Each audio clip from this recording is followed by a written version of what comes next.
Bismillahirrahmanirrahim. Assalamualaikum warahmatullahi wabarakatuh.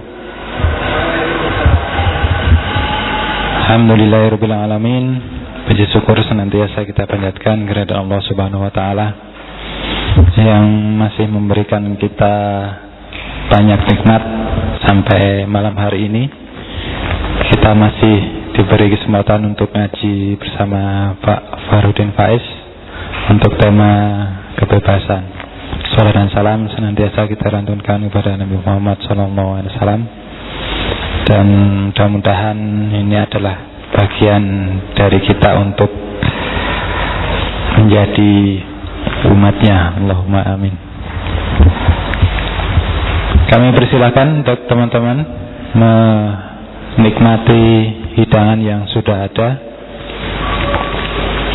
dan duduk sesuai dengan seleranya. Kalau ingin memiliki buku, ya kami persilahkan. Di belakang sana masih ada buku filosof juga manusia. Mumpung bulan ini juga harganya masih normal.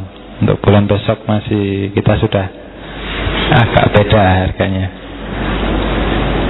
Ya, dalam kesempatan ngaji malam hari ini, berhubung kemarin juga Pak Faiz merayakan ulang tahun, yang mungkin kami juga mengucapkan selamat kepada Pak Faiz. Mudah-mudahan masih terus memberi manfaat untuk kita, masih diberi kesehatan untuk bisa melanjutkan terus ngaji filsafat dan barokah umurnya. Untuk teman-teman mungkin nanti bisa mengucapkan selamat sendiri, atau kalau mau spontan sekarang ya boleh, monggo persilahkan. Wes itu dong. Iya. Mari kita mulai ngaji malam hari ini dengan sama-sama membaca surat Al-Fatihah. Al-Fatihah.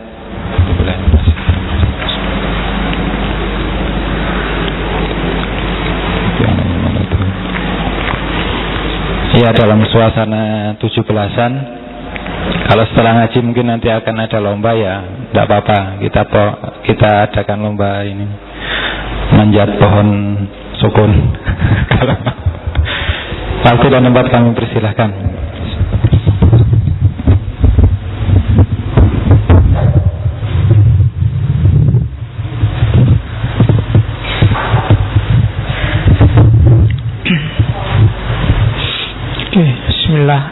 Assalamualaikum warahmatullahi wabarakatuh.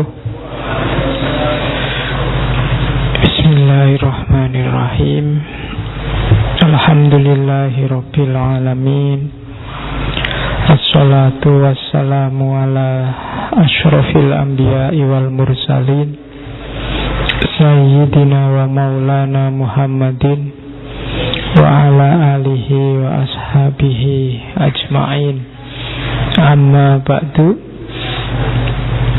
Bismillah. Alhamdulillah, malam ini kita bisa melanjutkan lagi ngaji filsafat kita, meskipun harusnya tanggal merah.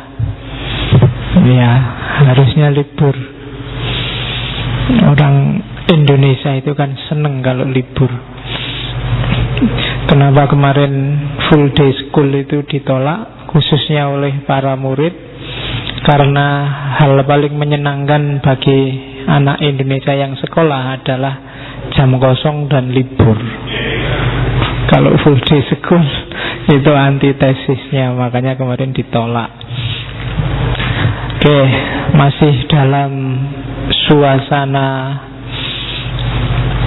17 Agustus. Malam ini kita nyampe ke tema yang juga 117. Sama-sama 17-nya. Ya mbok tafsir dhewe, ndak tahu. Bukan saya yang ngepasin.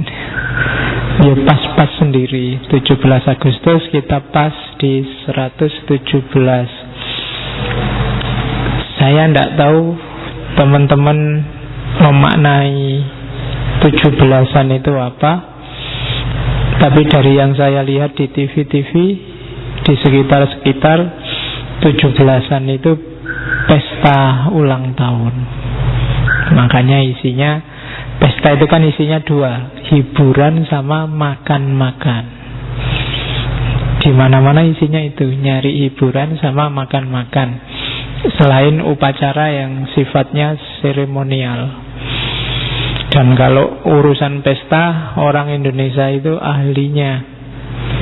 Kecelakaan aja jadi pesta, teroris nembak-nembak jadi pesta. Itu keahlian kita. Oke, maka malam ini saya ingin kita ndak pesta. Karena kalau pesta kamu nagih ulang tahun mesti, nagih traktiran. Saya belum buka Facebook. Kalau WA banyak yang mengucapkan. Facebook mesti ya oke.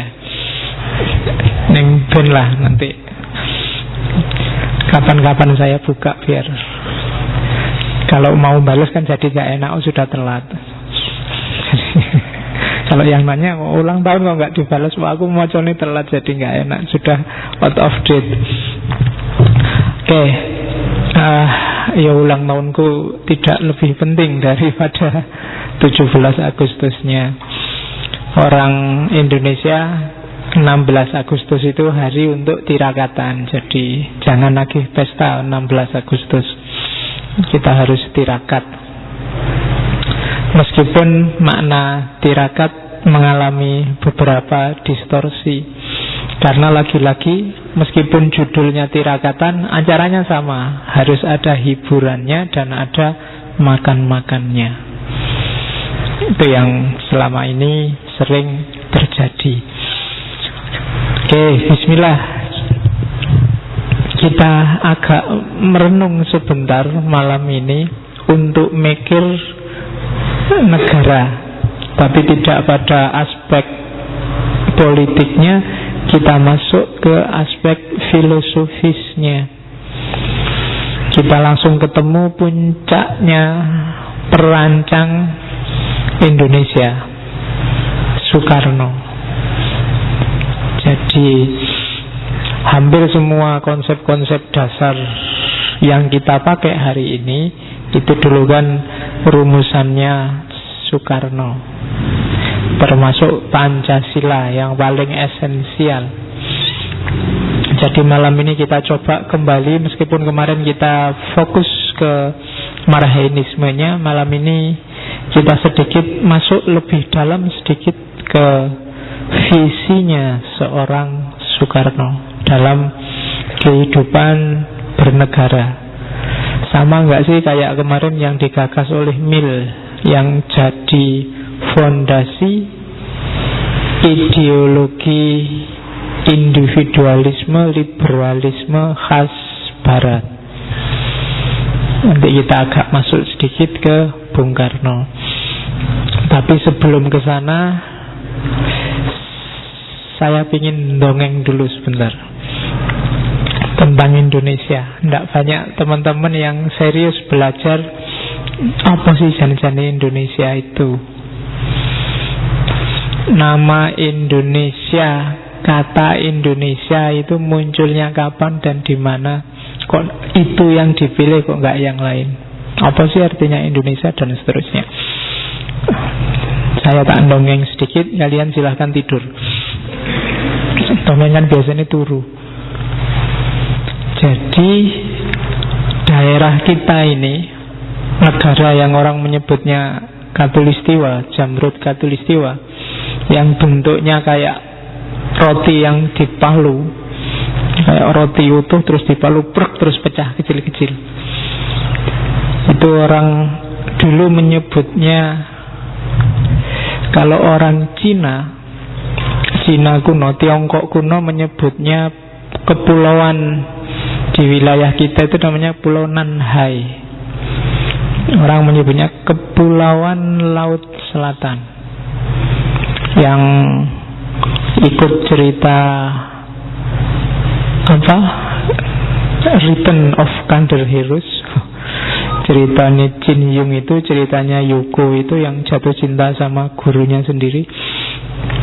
Sini ada nggak yang jatuh cinta sama ustadznya sendiri? Oke, jadi Yuko itu kan waktu pacarnya, gurunya sendiri ini kena racun bunga cinta kan, terus diusir. Dia mengucilkan diri di Pulau Nanhai, Kepulauan Laut Selatan, wilayah kita ini. Kalau orang India kuno menyebut wilayah kita ini wilayah Dwipantara. Dwipantara itu kepulauan luar, kepulauan batas. Nanti bagi yang baca cerita Ramayananya Walmiki itu akan ketemu Rama itu waktu ngejar-ngejar Rahwana itu mampir di namanya Pulau Emas. Pulau Emas itu kalau bahasa sananya namanya Swarnadwipa. Itu yang diperkirakan sekarang Sumatera. Jadi dan Swarnadwipa itu adanya di wilayah Dwipantara. Nah itu India kuno menyebut kita itu. Kalau orang Arab menyebutnya Jaziratul Jawi. Jadi bagi orang Arab semua Indonesia itu Jawa. Jadi dia menyebutnya Jaziratul Jawi. Nah, nama Indonesia dari mana? Eropa. Jadi orang Eropa itu zaman awal-awal ingin menjelajah kemana-mana, menganggap Asia itu isinya cuma 4: Arab, Persia, Tiongkok, dan India. Semua wilayah antara Tiongkok dan Persia itu bagi orang Eropa saat itu ya India namanya. Maka Indonesia juga dianggap India karena kebetulan dijajah oleh Belanda, terus dikenalnya Hindia Belanda. Oleh orang Jepang menyebut kita itu India Timur. Jadi itu salah satu kenapa kita nanti ujungnya pakai nama India. Indonesia itu Indonya itu kan arahnya ke India. Dan sekitar tahun abad 19 awal, 1850-an nanti ada antropolog dari Inggris namanya saya lupa, kalau enggak Josh Simon All. Itu dia yang pertama pakai istilah Indonesia. Dia menyebutnya Indonesia atau Melayunesia. Pakai U tapi tidak pakai O. Di salah satu jurnal antropologi tahun itu. Terus ada lagi tokoh namanya James Richardson Logan. Dia orang pertama yang bikin tulisan antropologi juga, Indonesia pakai O, tidak pakai U lagi. Dan nanti ada Adolf Bastian ini yang dianggap orang yang lebih mempopulerkan nama Indonesia karena dia nulis buku khusus yang pakai judul ada kata-kata Indonesianya.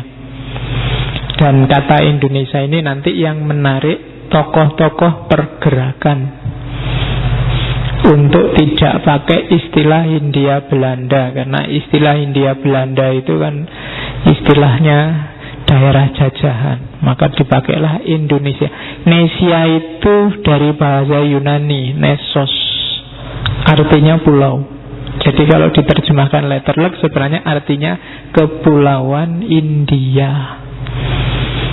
Jadi masih ada hubungannya sama India, namanya Indonesia.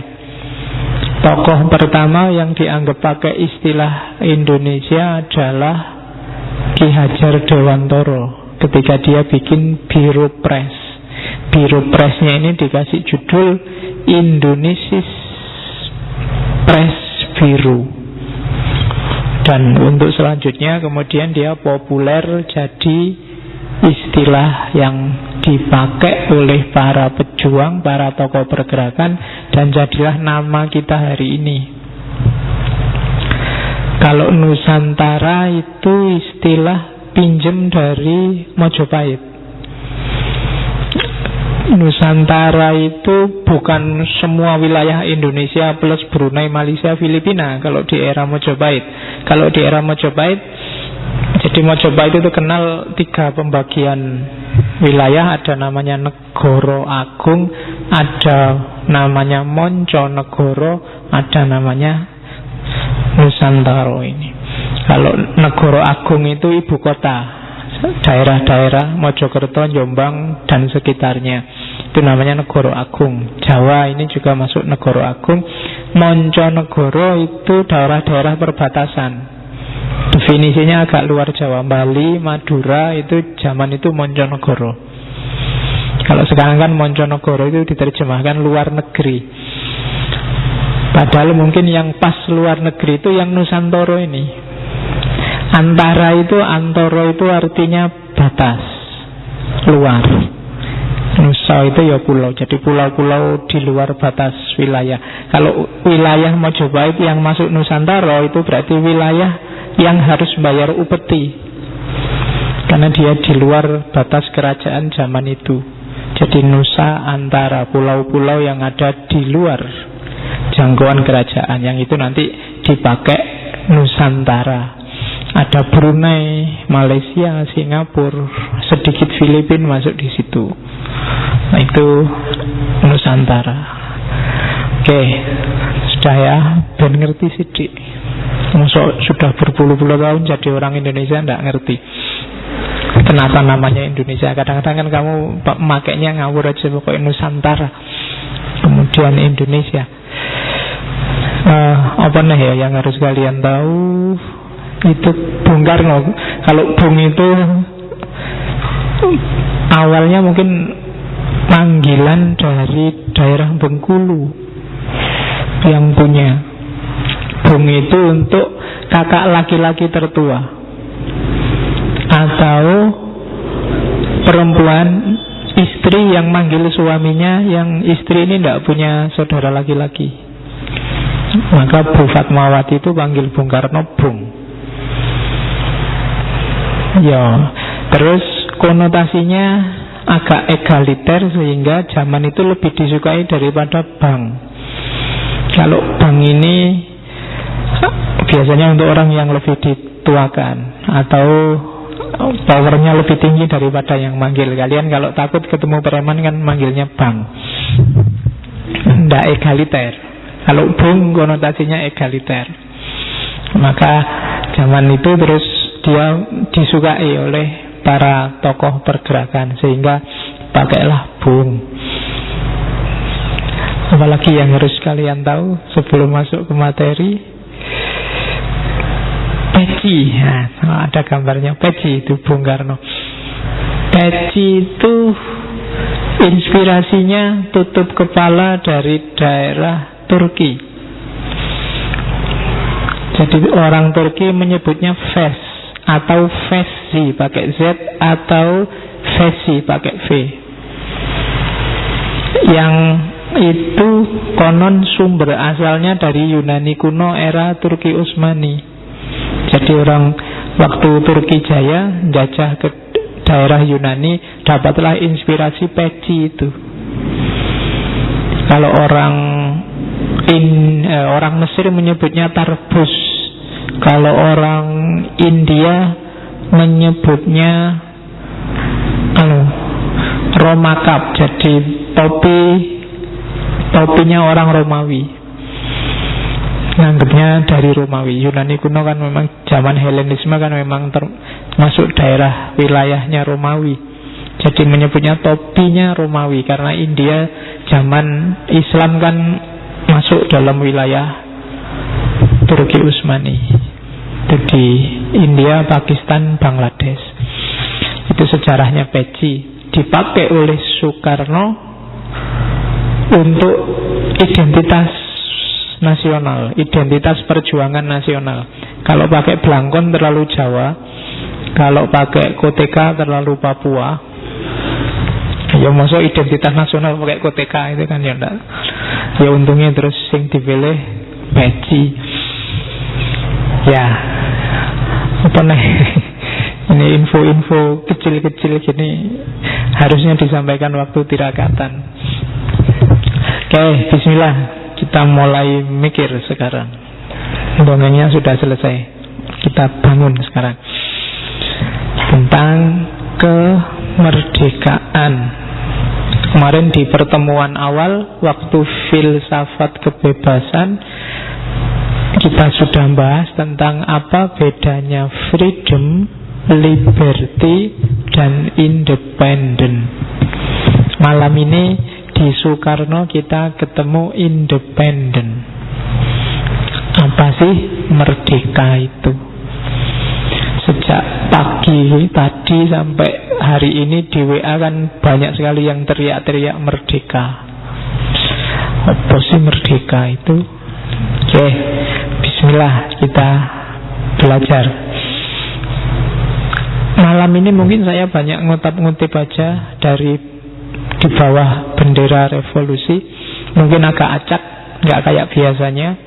Pokoknya yang menurut saya inspiring tak ambil dari di bawah bendera revolusi itu. Buku tebal yang isinya sekitar 61 tulisan-tulisannya Soekarno yang ditulis mulai tahun 1926 sampai 1941. Belakangan jadi 2 jilid. Meskipun aslinya sebenarnya ya 1 jilid itu, cuma jilid kedua isinya pidato-pidato Bung Karno waktu jadi presiden.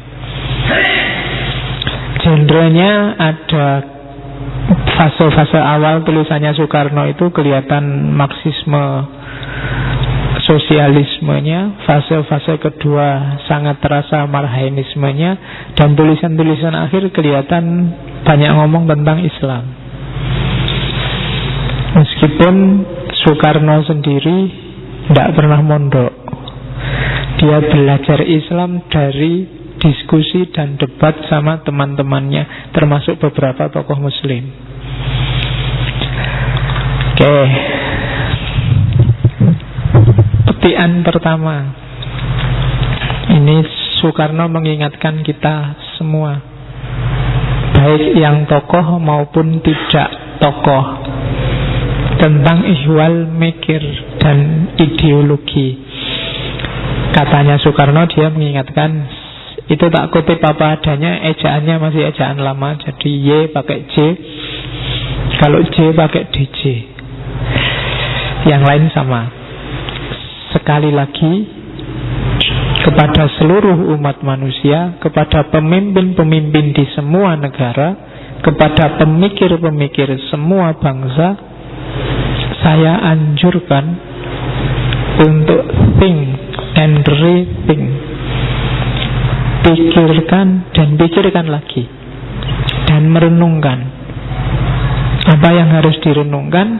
Adakah sistem-sistem falsafah atau teori-teori politik usang yang tuan-tuan pakai itu membawa manusia lebih dekat kepada kebahagiaan dan kesejahteraan dan keamanan, ataukah membawa manusia lebih dekat kepada ketidakbahagiaan, ketidaksejahteraan, ketidakamanan, ketidakselamatan.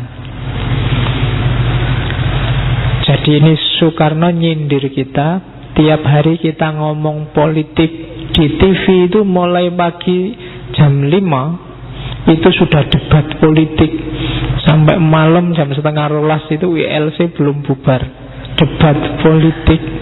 Hasilnya apa? Dengan semua teori politik, filosofi politik itu, kita tambah bahagia, tambah tentrem, apa tambah sumpek, apa tambah ruwet? Kita tambah sejahtera, apa nambah musuh? Jadi Soekarno mengingatkan itu. Karena ini urusannya orang banyak, ya coba dicek deh, teori kita, filosofi kita masih bermanfaat enggak? Jangan kaku-kaku. Kalau nggak bermanfaat, ya ditinggal aja. Hari ini kan setiap orang merasa benar. Kubu A, kubu B, semuanya merasa benar. Sing pro Jokowi merasa benar, yang anti Jokowi merasa benar. Terus debat di TV, terus kalian ikut marah-marah. Yang debat di TV disangoni, kalian yang marah-marah nggak dapat apa-apa. Tiwas mangkel.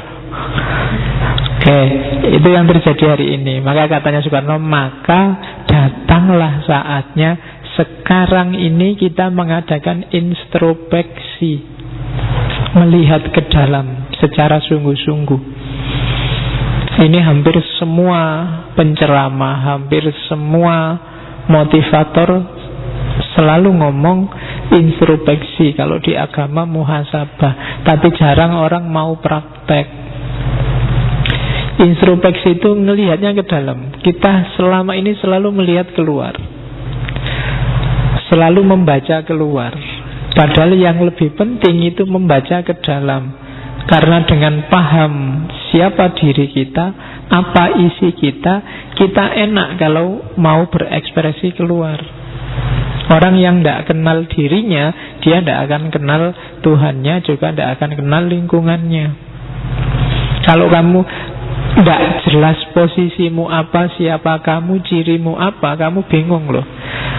Kalau kamu ngerti pemarah misalnya, kok punya temen nek ngomong nyelekit, ojo jedak-jedak konco sing nyelekit, aku gampang tersinggung ya. Kan ngerti posisi. Kalau kamu orangnya mudah tersinggung, ya jangan deket-deket teman yang gampang menyinggung. Kalau kamu A, ya jangan deket-deket orang yang punya ciri anti A. Oh, itu kan enak. Untuk ngerti itu, introspeksi, melihat ke dalam, muhasabah. Ngomentari yang di luar kita itu gampang, tapi ngomentari yang di dalam itu susah. Selama ini kita lebih canggih untuk ngomentari keluar, sementara untuk yang ke dalam kita tidak ngomentari, tidak bahas, tapi justifikasi. Kadang-kadang ngerti jelas-jelas salah pun dicariin dalil biar bener. Ya kan? Wis oke, contoh nih, nyontek aja kan kamu nyari dalil kan? Wah, nyontek gitu kan, nggak apa-apa Pak, ini birrul walidain Pak. Dengan nyontek kan saya bisa lulus cepat Pak, nilainya bagus, orang tua seneng. Wah, itu perintahnya Allah itu Pak. Ya kan? Bohong aja kan kadang-kadang kalian, ini kan urusan tidak penting Pak, bohong-bohong dikit juga tidak apa-apa, kan justifikasi. Oke, itu berarti apa? Kamu kehilangan daya kritis terhadap dirimu sendiri, padahal itu penting. Begitu kamu tidak kritis terhadap dirimu sendiri, kamu mandek sudah, selesai. Karena kamu anggap dirimu sudah pasti benar. Oh, itu bahaya. Maka di pembukaan saya ingatkan pakai teorinya Soekarno. Adakah itu semakin bikin kamu bahagia, bikin semakin sejahtera, semakin nyaman, semakin aman, teori apapun, konsep apapun? Kalau enggak, tinggalan. Hari ini banyak sekali teori, konsep, ide yang berjejal-jejal rebutan masuk ke kepalamu lewat Facebook, lewat WA, lewat macam-macam TV, internet. Kamu harus pinter mana yang penting, mana yang nggak penting. Kalau yang nggak penting, yang nggak ada urusan sama sekali, yang nggak ada gunanya kamu masukkan juga, isi kepalamu penuh. Nanti yang penting nggak dapat tempat. Ya kan? Diam kan itu tiap hari nasihat itu panjang-panjang loh, WA-mu sampai hang. Jadi ada orang ngomong panjang, copy paste dari artikel 15 halaman dilebok ke message di WA itu pening. Nggak penting kamu baca. Bukan masalah dibacanya, kadang-kadang terpengaruh, kadang-kadang cuma isu kamu terpengaruh. Tidak penting itu jadi kepalamu isinya ruwet, tidak karu-karuan lagi. Seandainya kamu tak suruh merapikan ya, ini penting, ini tidak penting, ini yang penting, ini urusan politik orang banyak, ini urusan pribadi, ini urusan sama orang tua keluarga, ini terus dipilah-pilah lagi, terus di-ranking urusan ini prioritas pertama, prioritas kedua. Itu mungkin kamu bingung.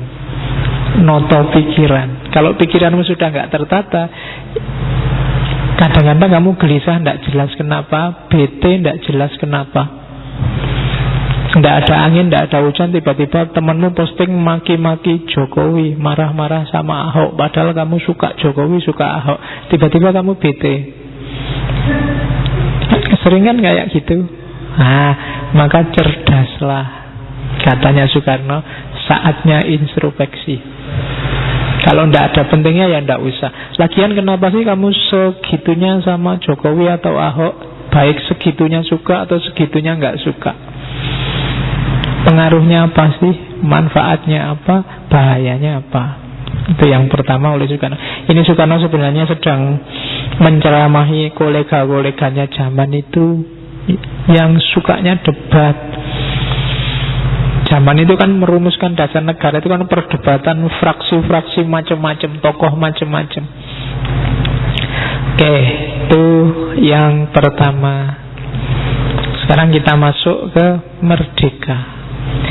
Sebelum ke gagasannya Soekarno, kayak tadi ya, kita belajar pelan-pelan dulu merdeka itu apa. Merdeka dari akar katanya bahasa Jawa yang jelas, mardika. Makanya kadang-kadang Pak RT kalau ngasih sambutan tambah mengganggu kemerdekaan Bapak Ibu. Nah itu. Padahal mungkin kamu nyuruh, kita sudah merdeka, ngapain diganggu? Nggak, silahkan minum, nggak apa-apa. Nggak usah mengganggu kemerdekaanmu untuk ngaji. Nah. Oke.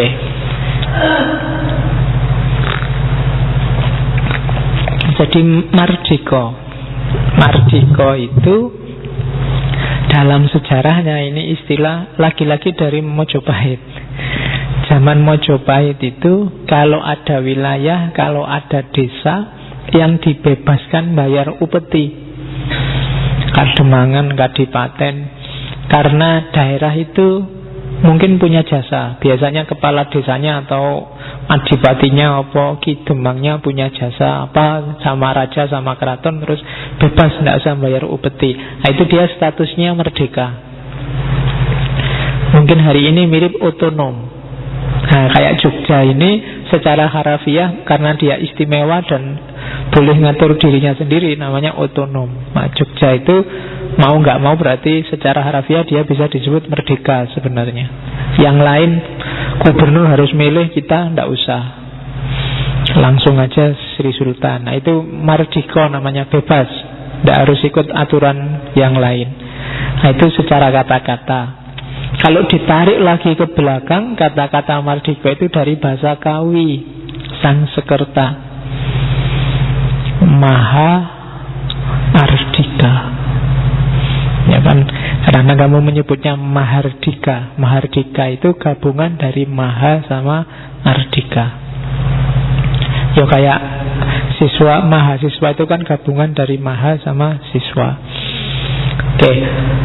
Mahardika itu artinya 3. Jadi kalau ada orang yang sangat bijaksana, sangat kuat, dan sangat mampu, sangat kaya, dia adalah seorang yang mahardika.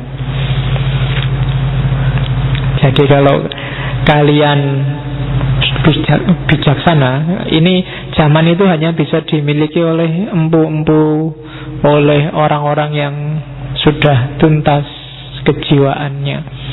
Biasanya dia sangat bijaksana, sangat kuat, dan sangat kaya.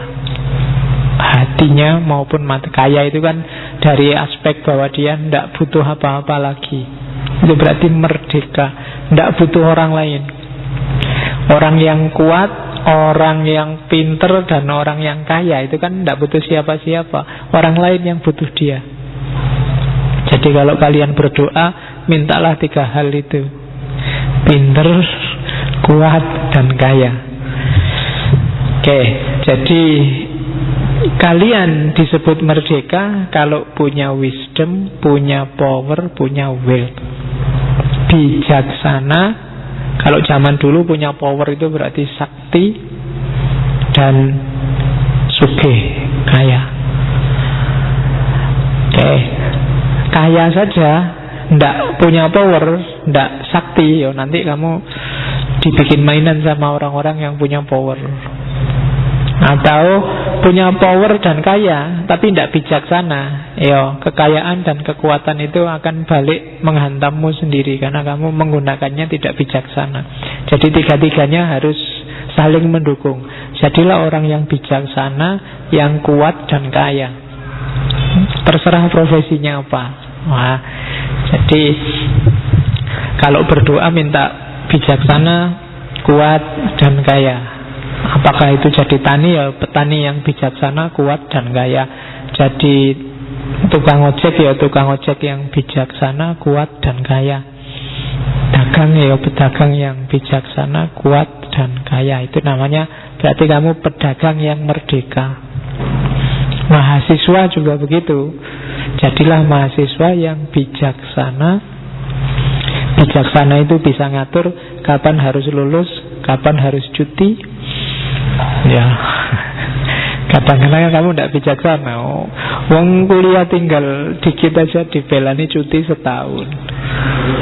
Eman-eman Pak, ono jatah setahun nganggur ngapain ya? Sudah tak bilang orang Indonesia itu paling pintar memanfaatkan waktu kosong dan waktu libur. Dan ya harus bijaksana. Mahasiswa nggak punya power, nggak punya kekuatan juga nggak canggih ya. Kesaktiannya mahasiswa kan ya menguasai materi kuliah, menguasai itu kesaktian. Mbok kamu rajin tiap hari masuk tapi ndak sakti ya padha wae, ngulang lagi ndak lulus terus berarti kurang sakti. Dan yang ketiga kaya ya mesti wae, kalau ndak kaya kamu ndak iso daftar ulang. Oke. Nah kalau kamu nggak punya tiga bekal ini berarti kamu bukan mahasiswa yang merdeka. Mau bayar aja pontang-panting nyari beasiswa, mau ujian pontang-panting nyari catatan, berarti kamu nggak sakti. Oke, bolak-balik bikin pernyataan mau ke DO, nggak sakti juga berarti. Oke ya, jadi itu merdeka secara harafiah. Berarti nanti kalau ditarik ke makna yang lebih tinggi, variabel ini harus ada. Berarti negara itu merdeka kalau dia dikelola secara bijaksana, SDM-SDA-nya kuat, berarti punya power. Kekayaan negara, devisanya, kekuatan finansialnya juga tangguh. Baru dia merdeka yang sejati. Kalau enggak tetap nanti akan tergantung macam-macam. Pasti butuh macam-macam, butuh negara lain lah, butuh dukungan A, dukungan B dan macam. Tidak akan bisa mandiri, tidak akan bisa merdeka yang sejati. Oke, terus, nah konotasi tadi hari ini ditarik lagi makna merdeka itu jadi kekuasaan untuk menentukan dirinya sendiri. Jadi dari makna mahardika tadi, terus hari ini kalau di kamus-kamus merdeka itu didefinisikan sebagai kekuatan untuk menentukan diri sendiri, untuk berbuat atau tidak berbuat. Logikanya apa? Berarti merdeka itu butuh kekuasaan, butuh power, butuh kekuatan. Kekuasaan apa? Kekuasaan menguasai diri. Kalau menguasai diri sendiri nggak bisa, kamu nggak mungkin jadi orang bebas, nggak mungkin jadi orang merdeka. Nanti panjang Soekarno ngomong tentang itu. Nah, cuma perhatikan merdeka yang sering diterjemahkan sebagai kebebasan, itu bebas itu tidak sama dengan liar. Ada bedanya. Kalau bebas itu bertanggung jawab, pilihanmu tanggunglah akibatnya. Tapi kalau liar itu enggak, dia enggak peduli. Ngamuk itu kan liar, mau nabrak enggak karu-karuan, itu enggak peduli sama hasilnya, itu liar. Melakukan sesuatu yang kalau dituntut hasilnya dia enggak mau tanggung jawab, itu biasanya hasil keliaran karena enggak terkontrol. Tapi kemerdekaan itu bertanggung jawab. Bedanya di situ. Yang kedua, merdeka itu sadar kalau liar itu tidak terkontrol, dalam kondisi nggak sadar. Jadi misalnya kalian demo, ngamuk-ngamuk, mecah-mecah kaca, bakar-bakar ban, bakar-bakar kampus. Itu sadar apa enggak? Bedakan antara bebas sama liar. Kalau liar itu biasanya enggak terkontrol. Cirinya apa enggak terkontrol itu? Kalau sudah selesai kamu lenger-lenger, kok bisa ya aku begitu? Nah, itu berarti tadi bukan kemerdekaan, kamu memutuskannya tanpa sadar. Jadi hati-hati. Ya liar itu ya enggak cuma urusan kekerasan. Ada loh yang gaya pacaran yang liar misalnya. Nah, ya jadi berpacaranlah secara merdeka tapi jangan liar. Kalau liar itu berarti tidak terkontrol. Sakarepmu dhewe kalau wis bar, aduh kok bisa ya aku gitu. Yo, meskipun menyesal besok diulangi nah. Oke. Ya, jadi pilihanmu merdeka tapi jangan liar. Kemerdekaan itu manusiawi, kalau liar itu hewani.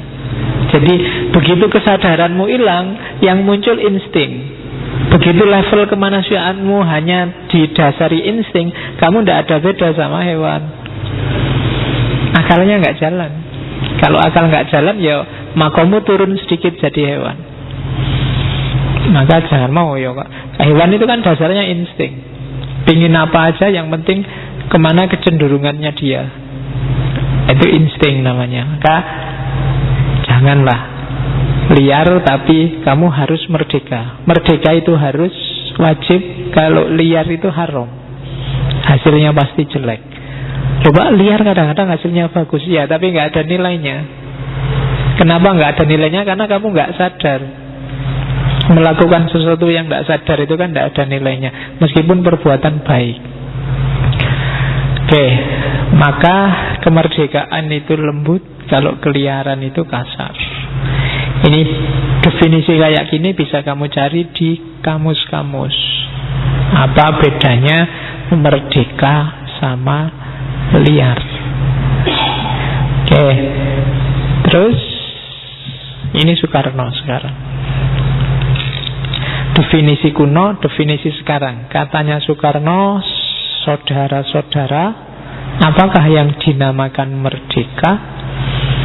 Di dalam tahun 33 saya telah menulis risalah yang bernama Mencapai Indonesia Merdeka. Maka di dalam risalah tahun 33 itu telah saya katakan bahwa kemerdekaan, politieke unafhankelijk, political independent, tak lain tak bukan ialah satu jembatan emas. Saya katakan di dalam kitab itu bahwa di seberangnya jembatan itulah kita sempurnakan, kita punya masyarakat. Ya, ini kalimatnya ada beberapa poin. Yang pertama, poinnya adalah freedom of dulu harus kamu tempuh sebelum freedom for. Bebaskan dulu dirimu dari keterjajahan oleh apapun, baru kamu rancang ingin membentuk hidup yang seperti apa. Bebas dari dulu, baru bebas untuk. Pilih dulu ini jembatannya, bebas dari dulu. Nggak usah pening besok biaya kalau sudah, nggak usah. Yang penting kamu bebas dulu. Bebas dari keterkungkungan, bebas dari keterjajahan, itu gerbangnya. Sebelum melalui ini, semua yang lain nggak ada artinya. Ya nanti kalau sudah bebas, kita rancang bareng-bareng dengan bebas. Ingin struktur masyarakat yang semacam apa? Di situ Bung Karno ngutip pendapatnya Armstrong yang ketika dia ngomong cerita tentang Ibnu Saud. Ibnu Saud itu mendirikan Arab Saudi itu negara itu dadaan. Masyarakatnya masih nomad, masih barbar, masih badui, tidak ngerti apa-apa, pendidikannya sangat rendah. Bahkan ada cerita mobil pertama, mobilnya Ibnu Saud itu sama pembantunya diiseni pakai gandum. Dianggapnya kayak orang. Makannya pakai, orang kan makan gandum, terus mobilnya biar bisa jalan dikasih makan gandum. Betapa cerdasnya zaman itu. Loh, masyarakat yang barbar, nomad, badui kayak gini ya, toh bisa dibangun, disulap sekejap dia jadi negara yang luar biasa. Yang penting apa? Merdeka dulu. Kalau mikir, oh ini orangnya badui, apa bisa ya bangun negara? Tidak jalan. Merdeka aja dulu. Bebaskan aja dulu dirimu kalau merasa terjajah, kalau merasa terkungkung. Setelah itu baru kamu rancang, pingin masa depan yang kayak gimana, pingin masyarakat yang kayak gimana. Selama kita masih terkungkung, ya tidak bisa ngapa-ngapain. Jadi freedom of syarat pertama, bebas dulu. Jembatannya ini, kalau bahasanya Soekarno, jembatan emasnya. Makanya proklamasi itu kan agak dadakan. Soekarno sendiri masih mikir-mikir, tapi kemudian ya memang harus sekarang, sudah saatnya. Itu pun ditunda sehari. Para pemuda saat itu pinginnya tanggal 16. Mungkin kalau ulang tahunnya 16 kemarin pas sama ulang tahun saya, tapi Soekarno tidak mau. Ya, Soekarno pinginnya 17. Waktu ditanya anak-anak muda, kok 17? Tidak tahu ya, insting saya 17 itu hari baik. Jawabnya tidak pakai rasio, dia pakai insting. Menurut saya 17 kok baik ya. Jadi sholat 17 rakaat. Ini bulan puasa, kalau Al-Quran turun 17 Ramadan zaman itu. Jadi jawabannya agak mistik. Dan akhirnya ditunda tanggal 17 besoknya. Itu pun sebenarnya masih belum ada apa-apa, belum siap apa-apa. Sebagai negara belum punya apa-apa. Tapi tetap harus deklarasi, biar aja lahir dulu tidak apa-apa, nanti diopeni belakangan. Ya kalau bayi itu mungkin bayi sesar, jadi urung siap-siap mau lahir, lahir aja dulu. Itu kan sesar. Jadi kalau bayi prematur itu kan harus agak lama di inkubator. Dan itu yang bikin era Soekarno kan gejolak demi gejolak. 17 Agustus. Kalau Belanda mengakuinya Indonesia itu tidak 17 Agustus, tapi Desember 49. Setelah ya, jadi baru tahun 2005 kemarin Belanda baru ngakui bahwa Indonesia itu 17 Agustus. Sebelum itu dia tidak mau ngakui kalau Indonesia merdekanya 17 Agustus. Karena setelah dideklarasi merdeka kan Belanda masih balik lagi. Karena enak. Belanda itu kan negara miskin kecil.